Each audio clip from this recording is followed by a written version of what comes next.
Welcome to Marsh to Michael. Hello there. Great to see you today.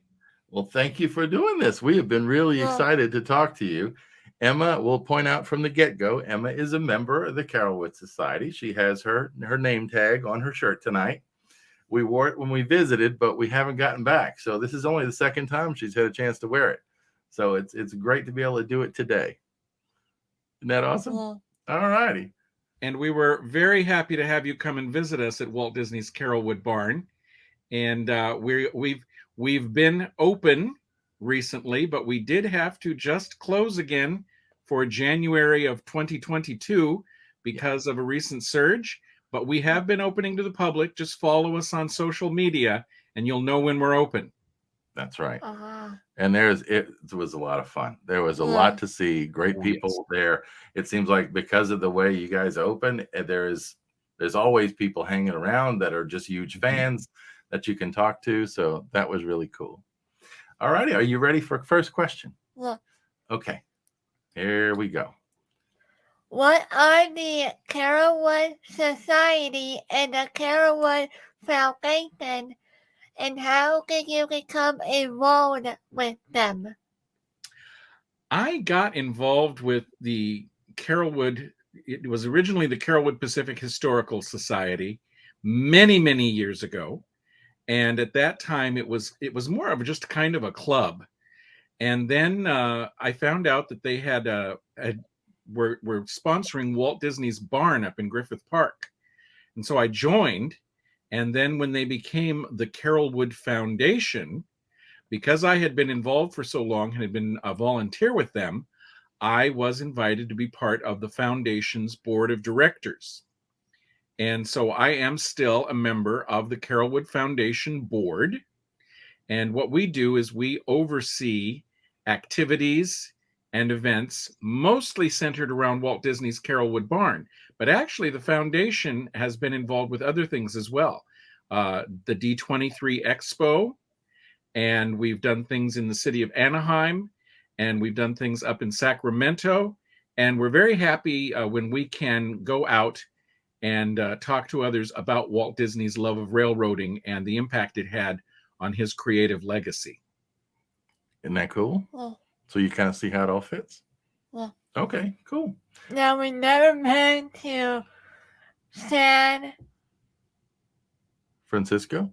The other one you talking about. Where? In Anaheim? Yeah. Sacramento. Yeah. No, we've not been to Sacramento. We've not been to San Francisco either. Yeah. But that's where the family museum is, right? Yeah. I have not been to Sacramento either, and I would love to get up there because they have a big railroading organization. I have been to the Family Museum in San Francisco, and probably we'll talk more about that later. Okay, cool. All righty, you ready for number 2? Yeah. I think it feeds right into what you were saying. Okay. Why is preserving Walt Disney Railroad legacy important to railroading and Disney fans alike? Well, I think for Disney fans, it's kind of an obvious thing. Walt Disney loved trains. There is a train that is a part of every Disney theme park. In fact, when he used to describe Disneyland, before it existed, hard to believe, but there was a time when there was no Disneyland. And people couldn't quite figure out what it was Walt wanted. And one of the descriptions he said is, I want it to be like nothing else in the world, but I want it to be surrounded by a train. And so for Disney fans, we know Walt loved trains, and trains are a big part of the theme parks and also of a lot of other Disney experiences. Now, for the world at large, one really important thing that Walt did was he preserved the experience of steam railroading right up until the present day. You know, you can't just go down to a train station in your town and wait for a steam train to arrive to take you off to a destination. These days, you go to the airport and you fly away in an airplane. But Walt Disney and a few other organizations as well, and Walt was involved with these other organizations, thought it was important that steam trains and the railroads really were such an important part of American history that he wanted to see them not just preserved, behind glass in a museum, but where people could actually use them and experience them. When Disneyland opened, they actually had 2 stations only and 2 trains. One train left from Main Street Station, the other train left from the Frontierland Station. And they actually would make a complete round trip all the way around the park. In fact, here's what the ticket looked like when you would get on board those trains. Wow. And you see all the stubs on the ticket? Mm-hmm. These were all the different places you would go, and they would tear off the stubs, and you would keep this as your souvenir when you were done. Wow. And he also had a crossing track. So at Main Street Station, while you were getting on the train, the Frontierland train would go past you. And in Frontierland, the Main Street would go past you. And they had trained personnel who would switch the tracks, would wave the flags, and would do everything just the way they did back in the early days of pioneer railroading. Now, they don't do that anymore, but they do still have the tracks, the stations, the water towers, and everything. So you can see how railroads operated during the early years of America's expansion into the West. One of the things you made me think about with the trains passing and all was just the number, I guess, of passengers that they probably had. It had to be hugely popular because even recently, after the Disneyland reopened after COVID, it seemed like one of the things that had the longest lines was people wanted to get back on the train. Oh, yes. Oh, yes. Now, have I know you're from Texas. Have you been to Disneyland? Yes. We've only been once, but we've been. Okay. Emma, did you happen to board the train at New Orleans Station? Do you recall? No, we got on at Main Street and we did the whole circle. Well, I'll tell you a secret if you go back there. If you go to the New Orleans Station and you're waiting and waiting for the train to come up, there's something that happens across the tracks before the announcement begins and before the train arrives, and you can turn to the person next to you and say, "Oh, the train's about to get here," and then a moment later, you'll hear the announcement. There is a wigwag signal across the tracks over to the left of the station, a big tall tower, and it has an arm on it, a white arm, and it has a black arm. And just before the announcement begins, the white arm slowly moves down. It's very quiet. Most people don't notice it. Yeah, you wouldn't. I notice it every time. And you turn and say, "Oh, the train's about to arrive." And then the announcement comes up and the train comes through the tunnel, and they'll think you are the smartest person in the world. Isn't that cool? I tell you what, when we rode it, we got a video on Emma's channel of just waiting for the train to come up at Main Street Station, and hearing the announcements come on was just one of those goosebump things for me. I know I'm probably a big nerd, but it was like, oh my goodness, I can't believe we're here. This is the place. And there's a lot of reasons for that in Disneyland, but to me, the train was a big deal, wasn't it? Well, You really enjoy it? I know you did. I love the fact that we got to ride on the trains that are different than Disney World, where you're facing inward toward the park. Yes. The holiday excursion trains. Yeah. And by the way, now that you are a member of Carolwood, there are very few requirements for membership. But one requirement is every time you go to a Disney theme park, you must ride the train. So you'll do that, right, Emma? well, Every chance we get. And it made me think about it. We lived in Tennessee for a while. When I was in college, we were in East Tennessee. And a lot of theme parks incorporate trains. And I think that came from, I would imagine, from Disneyland. Because where else would the idea have come from originally? That's pretty neat. All right. You ready for number 3? Yeah. Okay. Here's question number 3. There you go. What is the history of Wolf Barn and how does it fit with your mission? The barn that you have seen at Griffith Park was originally built in Walt Disney's backyard at his home in Holmby Hills, which is a few miles away from Griffith Park. Now, Walt Disney's backyard was a little bit bigger than most people's backyards. He and his wife were building a new house in Holmby Hills, and it was built into the side of a hill. And up at the top, they built their house, and a garage, and they had a pool and a beautiful backyard because his wife loved to give garden parties. And then they had a hill that came from the top down to a canyon down below where there was a riding trail for people on horseback. It was public access. Okay. Walt leveled out the area halfway down, and he named it Yen Sid Valley. Now, do you know where he got the name Yen Sid? That is Disney backward. Exactly right. You are definitely a Disney fan, or maybe a Disney nerd. I don't know. And of course, there is a Disney character in a movie named Yen Sid. You might know that or might not. You know who that is? That is the wizard. Yes. The sorcerer from The Sorcerer's Apprentice. He also showed up in the beginning of Epic Mickey. That's right. The character was reused in recent years. And so that's Yen Sid. Well, the first Yen Sid was Yen Sid Valley behind Walt Disney's house in Holmby Hills. And he decided he wanted to have a 1/8 scale train set down there. And as the centerpiece of that train set, he would have a barn. And that barn actually goes even further back in his life. When he was a little boy, he was born in Chicago. But when he was 5 years old, the family moved to a little farm outside Marceline, Missouri. And Walt said that the 6 years he spent there were the happiest years of his life. He never forgot them. And years later, actually, when they were making a movie called So Dear to My Heart, he had the setting as a little farm in the Midwest.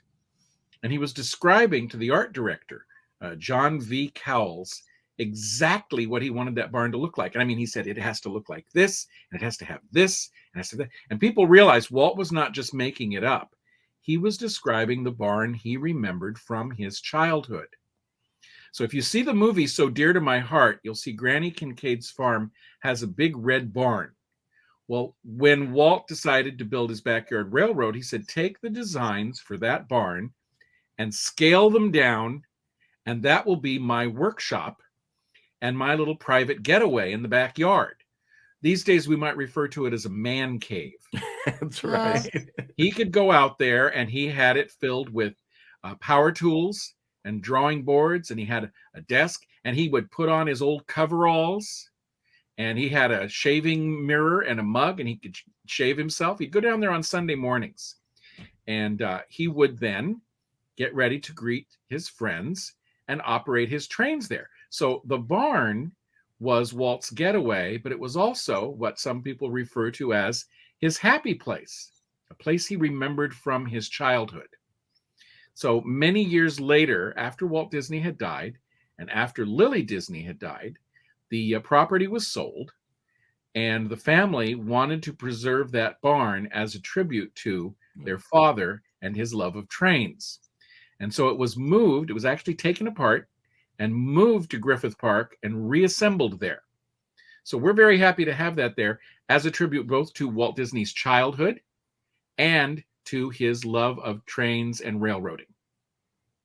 Isn't that cool? That was I know. It was very It kind of gets you right here. You get a little verklempt when you hear that. Can I ask you a follow-up question? No. Okay. This is not on our list, but I'll add it because it relates to the barn that we saw, right? Yeah. I remember the mirror. I remember the coveralls, I believe. And I remember there's a telephone, I guess. It could be ringing from the house or vice versa. There's a lot of things in there. So obviously, I guess the barn didn't have that in it. Did y'all collect all these different, I guess you call artifacts, or were they part of the process? The things you describe actually were in the barn, and they came to us with the barn. The Disney family was kind enough to let us keep his sink and his mirror and the little shaving mirror that hangs there on the wall. The telephone was actually the same one, pardon me, that was wired up to the house at the top of the hill. So if Walt had wanted to find out if lunch was ready, he didn't have to go out and yell. He could just pick up the phone, ring, ring, ring, ring, ring, and they could tell him, okay, lunch is ready. Or if he had a guest up at the top of the hill, they could call the phone down below and say, Walt, your guests are here. Next time you're there, and I hope you will be there again, I know you will be there again. Yeah. Notice that little wall telephone has a wire going up the top, and there's a great big bell up there with a big clanger on it. That was so it could ring really loud, and Walt would hear it if he was outside the barn when it rang. But yes, those things were That's there cool. Okay. when Walt was using the barn. And then there are other things that we have collected. We have things from his friends, Ollie Johnston, who had trains. Yeah. Ward Kimball, who also had full-size steam trains in his backyard. Yeah. And from other people, Roger Brogy, the Disney Studio machine shop head, who actually built Walt's engine for him. So all those things were collected, but many of them were things that were actually part of the barn. That's really cool. I was thinking y'all had to go hunt these things down maybe, but that was great. They were all there. Yeah. You know their authenticity, right? You know exactly where they came yes. from. That's awesome. Is that okay? Yeah. Okay. I got number 4 ready. Are you ready? Yeah. Okay. Here's number 4. What role did the Carolwood Pacific Walk-Run Backyard Railroad play in the development of Disneyland? That is a really good question. It was a really, really important part of it. Most people know, as I said before, that Walt always wanted a train to be part of Disneyland. He said, I want it to be like nothing else in the world, surrounded by a train. In fact, if you look at all the early designs of Disneyland, there are 3 things that appear in almost every plan. He wanted a circus, he wanted a TV studio, and he wanted a train. Well, as you know, there's not a circus at Disneyland. That's right. No. There's not a TV studio, but there is a train. So the train was obviously really, really important to him to make sure that was included. Also, when he was operating his train at home, he learned a lot about how to entertain crowds of people. And in fact, so many people started turning up at the house that he and his wife talked it over and said, maybe we need to put this train away for a while. And in fact, he did finally put it away, but he built a bigger place with the bigger trains. And that, of course, was Disneyland. Isn't that cool? Um, And you remember, I'm trying to remember, you remember about the ID he had for Mickey Mouse Park by the studio? oh, yeah. And that had a train too, if I remember correctly. Oh, yes. Yeah.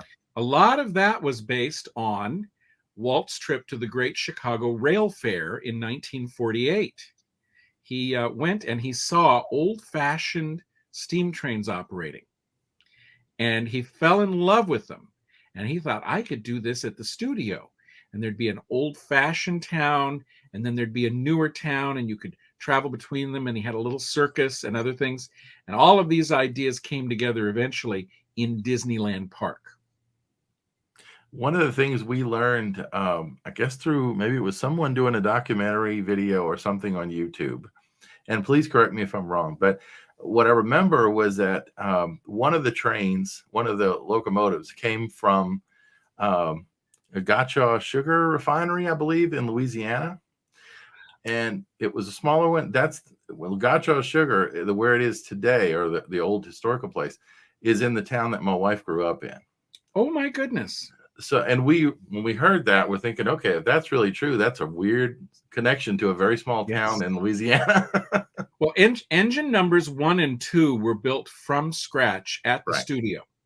I think this must have been added later. Right. 3 and 4, which were added in the later 1950s, were little Baldwin locomotives, narrow gauge, that had worked sugar plantations in Louisiana.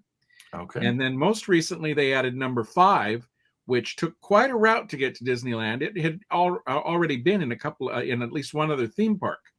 But yes, I'm not sure which one. It would be either engine number 3, the Fred Gurley, or engine number 4, my favorite, the Ernest S. Marsh.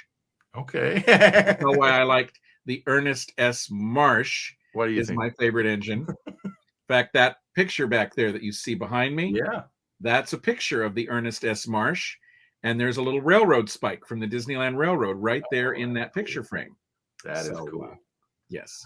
All right. That could be the one right there. Very well could be. Yeah. because when we drove past, we were visiting family before the holidays, and we drove past the old refinery, because I'm sure it's not the same as it used to be. And I remember telling my wife, I said, I think this is where it came from. And it was just, wow, that connection just was like, you know, it makes you want to go, wow, you never know. All these things brought together from various different places, all created really what is, it sounds sappy, but really is a magical kind of experience. Oh, it is. And they're just from everyday life. But when they're put in that position with that intent and those people, the cast members, it makes a big difference, you know. Mm-hmm. So that's cool. You remember that? Well, I think you do. I think Mr. Alex from Alex the Historian did it. Was it Alex from Alex the Historian? Okay, Yeah. but you're probably right. He did a good video on the railroad, I believe. He's he's a Disneyland YouTuber that we watch. Yes. All righty. There's Well, so many things to see. Yes, there Oh, yeah. are. Definitely so. All right. Well, here is number 5. We visited in October 2019 and saw the exhibits in Walt's Farm, which are pretty cool. Yeah, we talked about some of those. What other historical exhibits do you have for people to see? We really are very excited about a couple of other things that we have and something we have coming up. Uh-oh. And the barn itself, of course, is really, really important, and all the things that are inside. I believe you would have seen also the combine car of the Santa Fe and Disneyland Railroad. That was the one, you know, with the tickets here. You see it says Santa Fe right on it, Right. and Disneyland Railroad. And those cars were actually built at the Disney studio on the sound stages. They were then taken down to Disneyland, and that combine car that you see was used on the opening day of Disneyland. In fact, Walt Disney arrived for that big, important TV broadcast riding aboard a steam train at Main Street Station. Oh, that's cool. Train came to a stop, he stepped off, and that's how he wanted all the world in this huge live TV broadcast to see him arrive at Disneyland on his steam train. So we were very excited to get that combine car, which is a combination half passenger, half baggage car, to put on display for the public. Now, the building that houses that also has an exhibit on the back side behind the car of memorabilia devoted to the Chicago Rail Fair, Walt's early railroad experiences in Marceline, and the other Disney theme park railroads that Walt was directly involved with, right up until 1966 when he passed away. So we have memorabilia about the Casey Jr. Circus train and about the monorail, and even the Viewliner. A lot of people don't realize that there was a modern train in Tomorrowland before the monorail called the Viewliner, and we were very fortunate to get some little pieces of the Viewliner that we have to display. Remember that? In addition to that, we also have the backyard depot that was at Ollie Johnston's house. Ollie Johnston was an animator at the Disney studio. He was one of the 9 old men of Disney animation. And he had 1 inch to 1 foot live steam trains in his backyard. And because he had 2 little boys, he also had a depot that they used as a playhouse. Wouldn't it be fun to have a little railroad depot that you could go in and out of in your backyard? That would be cool. At one point, one of them, he told us he was all grown up when we got to put it at the property. He said, I raised rabbits in there. He had rabbit hutches inside the depot. But he said when we were very little boys with our neighbor boy, who was Ken Johnston, who was, Thomas, Ollie Johnston and Thomas, Frank Thomas were very good friends. Okay. And Frank's son would come over and they would play cowboys and robbers. And the robber would rob the train station, and then the other boys would be the cowboys, and they'd chase him all over the backyard. So that's what they would do. That was fun. So we have that little depot also on display. When Ollie Johnston moved away, they made arrangements for it to be brought there so it could be preserved. Something we're very excited about that's new on the horizon is we were allowed to restore, and we will display, the last remaining Mine Train Through Nature's Wonderland engine and cars. The Mine Train Through Nature's Wonderland was a big outdoor attraction in Frontierland. You rode little mine cars all through an outdoor setting with actually the first audio animatronic animals, not the tiki room, but we don't talk about that. And if you had been on the steamboats in the 1980s and 90s, you might have seen a little wrecked train along the riverbank. That was actually one of the mine train engines and cars.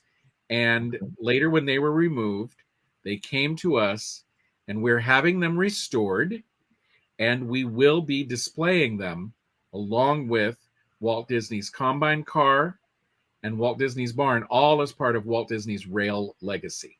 Oh, that's cool. That is one of the attractions that Emma, when we've talked in the past, like, what would you like to see that you didn't get to see? The Mine Train Through Nature's Wonderland is always her first answer. And well, Emma, you and I have that in common, because whenever people say to me, if you could have one day to spend in any attraction from the past, I immediately say the Mine Train Through Nature's Wonderland. I think some of it comes from her being, younger, being a big fan of the Big Thunder Mountain, and then learning that at Disneyland, the Rainbow Ridge comes from that legacy of the original attraction, and then just being a fan, right? What? Where are you going? Oh, she's got to get something to show us. See, that's the nice thing about having the studio there in your room. There you go. You can show things off. This was just a fan-made thing. Oh, very nice. It's her having my goodness. Stock certificate for the Big Thunder Mountain Mining Company. Oh, that is very, very cool. Just something fun, right? Fan art, essentially. I like that. Put it back now. Yeah, you can put it back. There we go. Just hang it or leave it on the ground. I can put it. Oh, you got it. We'll put it. It's okay. It's fine. It could be. Emma, you and I have something else in common. We like things to go right back where they belong. Yeah. She does. Yes. Oh, that's cool.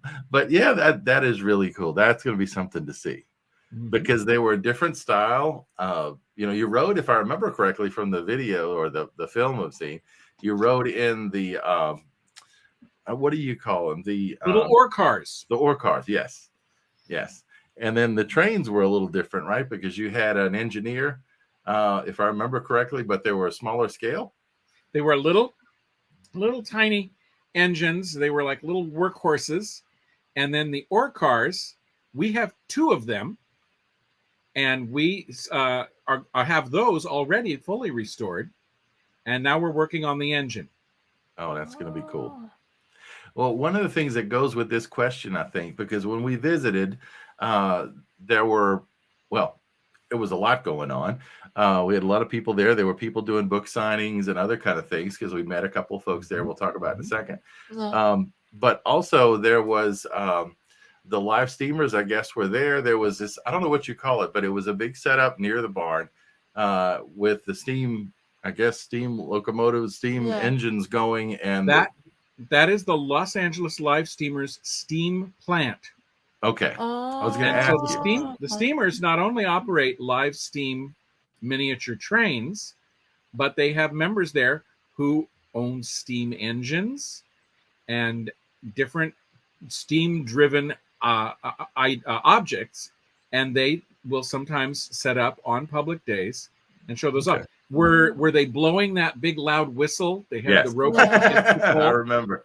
One of the funniest things that happened, that whistle really truly is steam operated. And steam is caused when you boil water and send it through. And so someone decided that they wanted to set up a picnic right by the steam plant. Oh, We said, we have a lovely picnic area right over here. No, we want to set up here. So they did. And the kids came over and they pulled the whistle to blow the steam, and that greasy, oily water came shooting out of it, and they ended up with their picnic all covered with oily water. So They got watch it. out for the Great. steam plant. That was a bad idea. they got It was it a took bad home a great idea. memory. I don't know about fun memory, but a great memory. They brought home a wet memory. A wet memory. There That's you go. right. Yes, yes. But the other thing I remember, because we spent a couple of dollars when we were there. Y'all have the little, is it operated by you, the gift shop? Yes, it is. And thank Okay. you for spending that money. It goes Yeah. right to the foundation. Well, I don't have a whole lot myself because, you know, we spend our money on the things Emma wants. But I do have one of my mugs that I got that day. That's And a very that's it. nice mug. That sits here on our desk where we do the show and anything else we do on the computer, I guess. So that was my keepsake. But we bought several books. Several of the authors were there that day. So that was even cooler. Y'all have pins. I know that. And I think we did have a pin and some other things, right? What were you looking for now? Can we go the book afterward if you have time? If you can afterwards, okay? Oh. Yeah, we could do that after, maybe. All right, are you ready? Yeah. Okay, so let's go, because this goes right along with number 5. The day we visit Walmart, we met David Koenig Koenig, yeah. And and Mark Silverman, who I have interviewed on my show, and he is my buddy. he's Emma calls Mark her buddy. Yes. Who are some of your other supporters that we might recognize? So yeah, who else lends support and works with you guys for the foundation?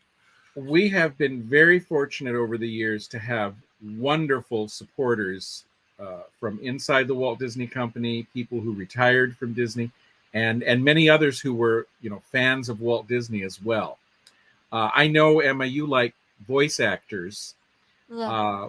One person who sometimes comes by and he prefers to just sort of be there incognito is Tony Anselmo, the voice of Donald Duck. Wow. He is a fan, and he comes in every now and then, and people will recognize him and see him. Brett Iwan, who is the voice of Mickey Mouse, is himself a railroad fan, and he has come out and supported us at fundraisers and events. And we also have Bill Farmer, the voice of Goofy, who has come out and supported us at some events. He was the MC one night for one of our events. We were also very fortunate to have the Bill and Camille Rogers. They're a husband and wife team. They're both announcers. He is the voice of Disneyland. She is the voice of Disney California Adventure. They have come out. And, you know, it's really exciting when you're there for a dinner and suddenly you hear the actual voice of Disneyland say, "Ladies and gentlemen, boys and girls, dinner is about to start. Please move to your tables." Very, very exciting when you hear that. So we're very fortunate to have, you know, high profile people like that. Don Hahn, who is one of the producers at Disney. He did Beauty and the Beast and many things. Works with Disney Nature now. He's a big supporter. People who have since passed on. Marty Sklar came and helped us and worked with us. Ward Kimball and Ollie Johnston both were supporters, early supporters of our organization. Jack Lindquist, who was the first president of Disneyland.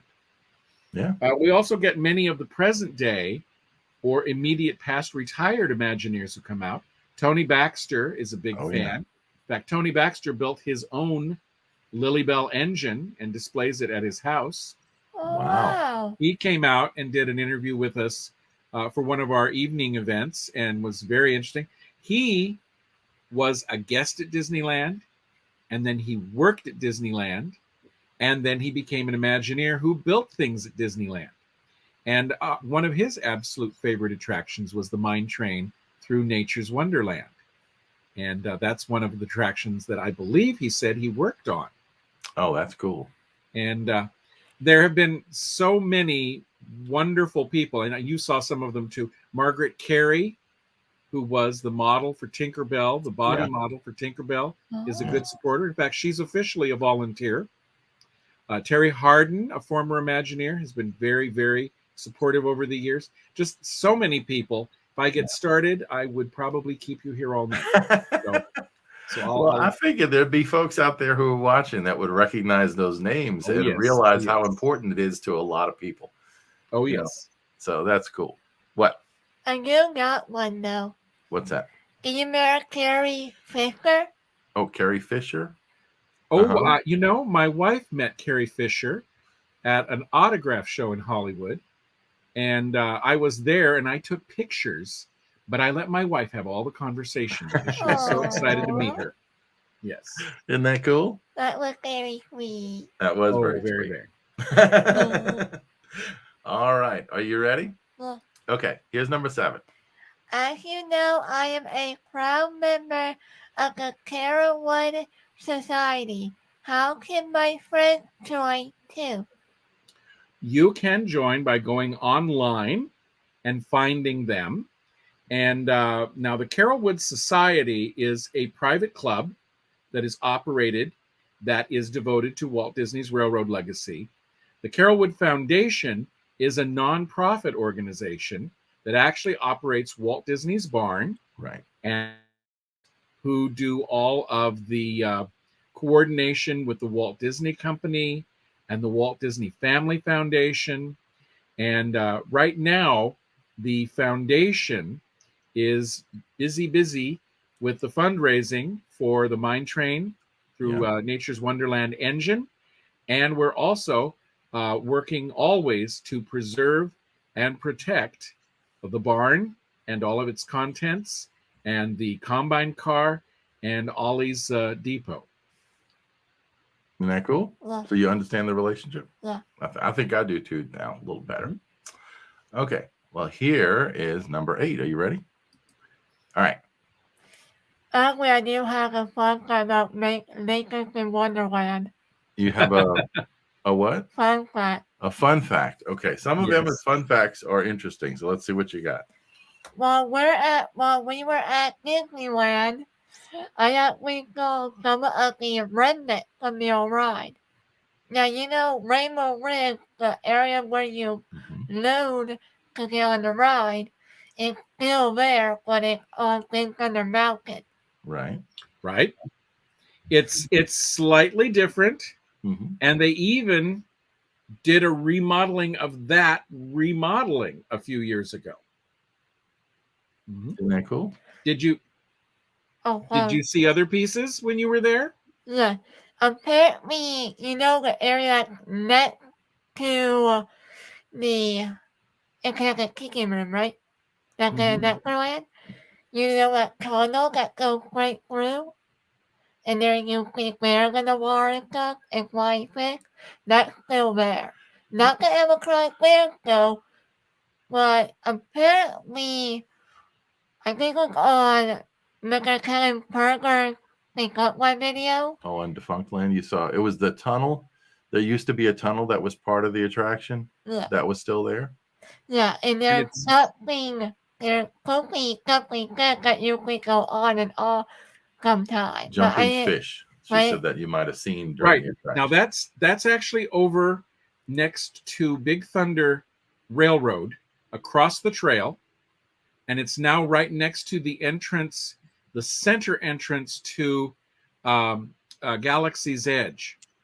And there's a little lagoon, and there is a big tunnel that you can kind of look through and see the river. And that was the entrance. The train would come around the bend of the river, and some of the track is still there. You can see it from the steam train. And when it would come through from the side, you can see it was on a big trestle. And yes, the jumping fish are there. And they used to have bears out in the water that would try to catch the fish. They never quite caught them. And then there was also up on the shore a bear that would scratch his back on a big tree trunk. Later, they moved him to the island. And then the last time that the island kind of got rearranged, the bear, I guess, went into permanent hibernation. Aww. Yeah. He's no longer scratching. Yes. But the way Disney works, you never know that he might come back one day, right? You never Anyway, know. anyway, from what I heard from the video, also it got from the animal animatronic from Naked from Wonderland is Big Thunder Mountain. Oh, they There, use some there of are it? some of them. Yes, there's some snakes and there's some turtles, and there's I think the possums might be anywhere that they could fit them in.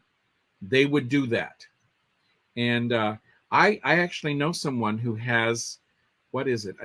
I want to say it's an iguana that used to be in the painted desert portion because Oh, they didn't wow. do the desert part. But Oh, and here and there you hear people say, "Oh, we have an animal," but very often we find out it probably wasn't. But oh, it's nice to think that it was. Yeah, that's cool. All righty. Well, number 8, you go ahead and read. okay. There you go. Now we're back on topic. There we go. How can people become involved if they live in Southern California? Right. How can I become more involved since I live out of state? Well, whenever you ask a person who's part of the board of directors of a nonprofit foundation, how can I help? There's an immediate answer. And that is, please send your donations to the Carolwood Foundation. And the Carolwood Foundation, I promise you, we really truly are a nonprofit foundation. We make all of your donations work on behalf of preserving Walt Disney's railroad legacy. Now, for people who live out of state, it's a little bit harder to get directly involved because everything that we do is pretty much based there at the barn in Griffith Park in Los Angeles. Yeah. Or if you're up in San Francisco, you can get involved with the Family Foundation with whom we are affiliated. And we're very pleased that they are working with us in that way. But we do send things out from time to time for other people to see. And we're always interested if people want to organize an exhibit or a display, or they want to talk to us, for example, via Zoom. We're happy to do that. And now, if you live down in Southern California, come on down to Walt Disney's Carolwood Barn. You can become a volunteer with the foundation. And after training, you can then become a docent, and you can become one of the volunteers and work on the Sundays that we have public days, and also on the work days when we're working on Walt's Barn. For example, just last month, we spent a day decorating, well, actually it was 2 months ago, decorating Walt's Barn to get it ready for the holidays. And after we had, almost a full year closed, we had to do a lot of cleaning and dusting and trimming back. The plants really went crazy while we were all, waiting out the pandemic. The plants decided to take over. So we had to cut them and trim them back. Yes. It did. So that's some of the things that you can do. But of course, and I have to end it this way, we are always happy to accept donations from our supporters. And I've got the Twitter handle is Walt Barn and Carolwood.org. So there you go, everybody. I'm so eager and excited to have everyone see that I knocked my microphone. It's important. So that is cool. Is it water all right? Did it spill or anything? I think he's probably okay. Nope, yeah. I'm good. That's strange. So you can go out there and learn more yourselves by finding that. And also on Twitter, it's Walt's Barn. Emma follows her through her account. Or Emma follows it through her account. I'm sure I do too. And you learn more about what's going on. That's really cool. All right. Are you ready for number 9? I am ready. All right. Can I ask you a question real quick? Yes. You've been asking a lot of questions. All right, go ahead.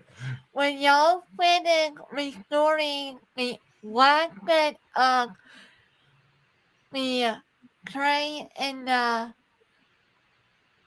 The ore cars? Yeah, the Okay. ore cars from Naked from Wonderland. Is it okay we take it on for a little ride? Oh, no, I don't think you can take it for a ride. I know. You know, what a good question to ask, because you see, here's the thing.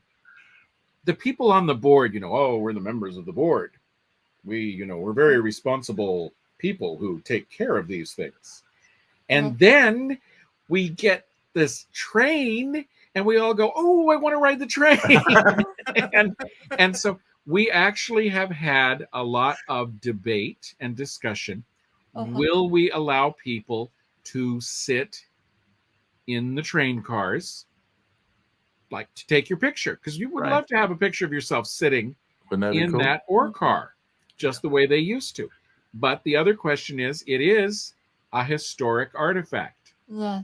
You can't go into a museum and climb up onto the exhibits. Right. But most of the exhibits in the museums were not built for people to ride around in. Right. We are fairly certain that the engine will not be restored to working condition. Oh, okay. Because for one thing, we would not have any place to operate it. Right. And also the expense is such.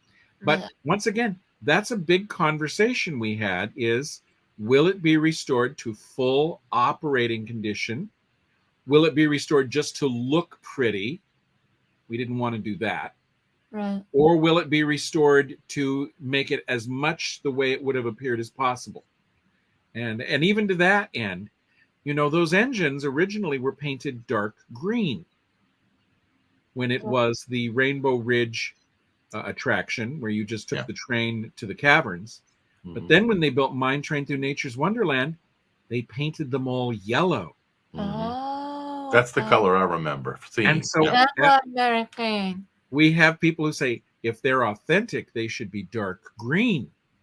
And then we have other people who say, but most people remember them when they were yellow. Yeah. So that's, historians who are charged with preserving and protecting these things have to consider all of these considerations. And I said, what would be best is if we could have had two of them, and we could do one green and one yellow, but there's only one. Yeah. And so, but that was a very good question. I'm glad you asked, because we have had a lot of conversation about that. Wait, are there only one car? There's one There's of the two cars and one engine. Oh, maybe. Okay. There was even talk about one car yellow and one car green. Yes. So that way people doesn't get over that if they're both the same color. It could be like a win-win for both people who originally got it as green and for those they're seeing it as yellow. Yeah. It could still be done. It could still be done. See, and my mind goes to, hey, maybe we need to make a third car that is a reproduction that people can actually sit in. I think that's what they did for Mr. Code for the vehicle, because it made a fake one. It could be. Yeah. Or make the front of one that you could sit behind and it would look like you were in the car. That's cool. There's that. Great photo ops there. Yeah. Yes, right. yes. And at Build Your Mailing List, we'll email you the photo and you have your new distribution list for your foundation. Because everybody would want that, I know. Yes, that's cool. All right. Well, here's number 9. And it kind of goes along with the current project, I guess. Yeah. What are some of the future goals of the Carolwood Foundation? Like every foundation, one overarching goal we always have is to build up a financial endowment, which is a financial it's like a lump of money. It's basically an investment that we can keep, that we then can use to get our operating revenue from, without having to constantly be worried about, will we be able to pay a bill? If something becomes available, will we be able to move on this? And so on. So we're always looking to increase the financial endowment of the Carolwood Foundation. Obviously, one of the big projects we're working on right now is the restoration of the mine train and those mine cars. and we want to be able to display them so the public can see them and enjoy them, there is always ongoing work that has to be done on the barn. You know, it's an interesting thing. When Walt Disney had the barn built in his backyard, he wanted it to look like a little old-fashioned barn, an old barn that had been out and had been weathered for many years. It was brand new when he built it, but he had a sag engineered in the roof. The rafters actually get shorter in the center, so it would look like the roof had settled. And the paint color he chose looked like it was slightly faded and slightly old. Well, now the barn really is old. And we have to worry to make sure that the roof is not sagging and the paint is not fading and the termites are not enjoying it. We have to keep the plants from growing too close. So all of those things are ongoing new projects for us. So in terms of the foundation, are there, I'm assuming there would be, but I don't know how it works. Are there plan giving things? So if people want to leave something in an estate, they can do that. Like who do they contact if they want to do those types of donations? We have not reached that stage with the foundation yet. Part of the reason for that is because we haven't had people who are specifically dedicated to that. We are currently working on some new endeavors. Yeah. And some things I can't talk about yet. But I'll say this to you. You know, a lot of nonprofit foundations have advisory boards. Yes. And they do a lot of good work in that area on behalf of a foundation. Yes. And so that but yes, we are a 501c3, and I assume you work with a nonprofit yourself. I've been on boards and assisted over my career with various different community-based organizations. Right.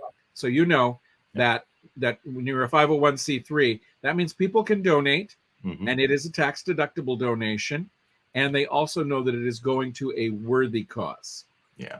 And to do those other things, like I was mentioning, you usually have to have someone who's probably working full time, who can develop those programs and the documents you need and all the rest of that. So that does entail a little bit of work and investment also. Yes.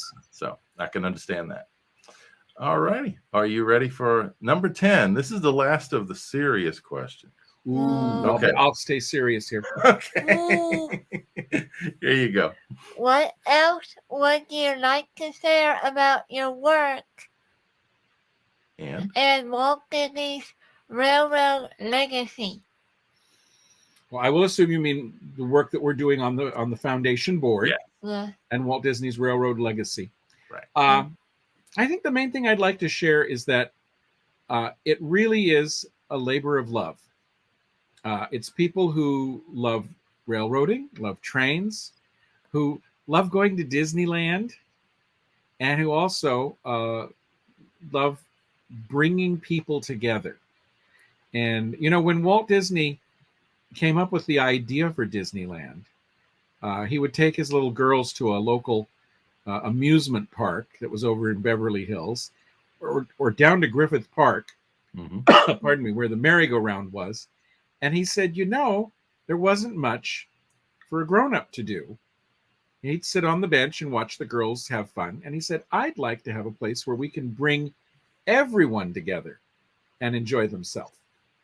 And that, I think, would be the main thing that I would like to share about the work that we do and Walt Disney's legacy, is that we are bringing people together to share this mutual love and enjoyment of things. All through, when we visited, our whole family, all three of us were there. And I think it was probably one of the things we talked about the most after that trip, because it was so tied to, you know, to Walt and the history. And Emma's such a big history fan. That day, the way I'll take a quick second to explain, we were there for maybe 4 days in the parks, something like that. But we were there for about 5 days, if I remember correctly. And one day, which I think was the day you guys were open, was it a Sunday, I guess? You're open on Sunday? Okay. Third Sunday of the month. That would have been the third Sunday then in October of 2019. And we went to, first of all, Emma wanted to go visit Walt and Lillian's grave. So we went to the graveside. Emma brought some flowers. We went to the Tam O'Shanter for lunch. We went to the merry-go-round in Griffith Park. And we came to you guys. And that was what she wanted to do instead of going another day to the parks. So Emma has a commitment, I think, to the history. She really enjoys it.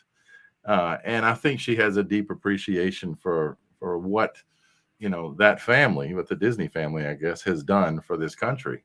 Not just Walt, but Roy too, right? Yeah. And others. So, all right. Well, you got the fun questions coming now. Are you ready? Oh, boy. What about the book? What book? Which book do you want to get?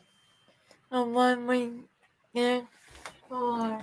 I'm not sure where she's going here, so we'll give her a second. Well, this is the cool thing about having your own show. That's right. Is you get to decide what happens. So there you go. Which one are you looking for? We'll see how quickly you can lay your hands on. Wow, you were fast getting your hands on that book. It's the photo book. I thought she went a book that we after we're done. I thought it was a book that we purchased that day. So that was my fault. Oh, okay. This is a book that we had made of our trip. Oh, how wonderful. So this was the cover that we had. Oh, yes, I recognize that picture. Photo of a photo. Yes. Double photo. And this was Emma. We went to the up there at Forest Lawn. Yes. Yeah, Glendale. And I'm going to skip because there's a lot of photos. But let me get to the ones by Walt's barn because a lot of things to see. This was the entrance. Oh, yes. The museum. And and there's a good example. There's Walt's shaving mug. Right. And the hat. And Emma looking at a bunch of stuff. Now, I have to tell you, full disclosure, that is not actually a shaving mug that belonged to Walt. Oh. It is the type that he used. Okay. Now, the mirror is his. Oh. And someone did a little research, and they found out what kind of razor and brush and mug he would use, and they donated those to us. Oh, okay. That's cool. They're just, I don't know how many photos. What? What? Naked from Wonderland. Oh. Which one? What are you showing? Trains. Oh, the train. I'm not sure if we got Which the right one is this now we're looking at? Which one? Oh, yes, the backyard trains. That's the Lily Bell engine. And that's a beautiful color picture of the Lily Bell. Yeah. Oh, okay. These are all, we took photos of just about everything. Right. Yeah. Here's the one with Nature's Wonderland that we were looking at. Oh, isn't that a wonderful model? People can see the difference between the styles of the locomotives and everything. Yes. So anyway, we have a great keepsake. I forgot that's what you were referring to. That is a wonderful keepsake to have. But that was our memory of visiting that day.